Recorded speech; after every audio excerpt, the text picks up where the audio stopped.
మా అంకులు విజయవాడలో ఉంటారు. అండ్ ఇక్కడ కొంతమంది అంకుల్ నాన్నగారు బాగా క్లోజు.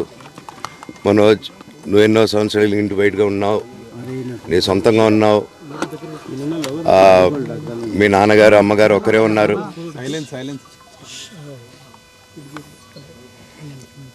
మీ నాన్నగారు అమ్మగారు ఒకరే ఉన్నారు. మీ అన్నయ్య ఏమో దుబాయ్కి షిఫ్ట్ అయిపోయాడు ఫ్యామిలీతో. మీ వైఫ్ ప్రెగ్నెంట్గా ఉంది. తనకి తల్లిదండ్రులు లేరు. తనకి ఇప్పుడు మీ అమ్మ అవసరం ఉంది, పెద్దోళ్ళు అవసరం ఉంది. నువ్వు అక్కడే ఎలా చూసుకుంటావు అంటే, నాకు ఆ రోజు మా భార్య కూడా ఒకసారి వాళ్ళు అన్నీ చెప్తున్నారు కదా, ఎందుకండి ఒకసారి వినండి అంటే, సరే అమ్మా నీకోసం వస్తాను అని చెప్పి మళ్ళీ తిరిగి రావడం జరిగింది. అండ్ నేను ఈరోజు నా గురించి ఆరోపణలు వేస్తున్నారంటే అది నేనేం చెప్పలేను.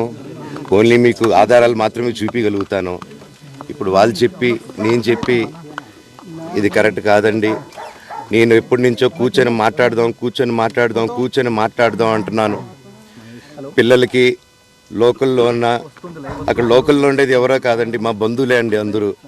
ఆ చుట్టుపక్కల గ్రామాలందరూ మా నానమ్మ ఊరు, మా అమ్మమ్మ ఊరు అందరూ మా వాళ్ళండి. వాళ్ళ పిల్లలు, మనవాళ్ళు, వాళ్ళ బంధువులు. సో వాళ్ళకి అన్యాయం, వాళ్ళు అర్జీలు పెట్టుకున్నారు, వాళ్ళు లెటర్లు పంపించారు, వాళ్ళన్నీ చేశారు. నేను వాళ్ళకి సపోర్ట్గా మద్దతుగా నిలబడి ఏమైంది నేను అడిగేసరికి వినయ్ అతనికి ఫోన్ చేశాను, మెసేజ్లు పెట్టాను. సార్ వాట్ ఈస్ హ్యాపెనింగ్, ఇంకా కావాలంటే కాలు మీద కూడా పడతానండి, ఈ ఇష్యూ క్లియర్ చేయండి, మాట్లాడుకుందాం అంటే చాలా దురుసుగా రిప్లైలు పెట్టారు.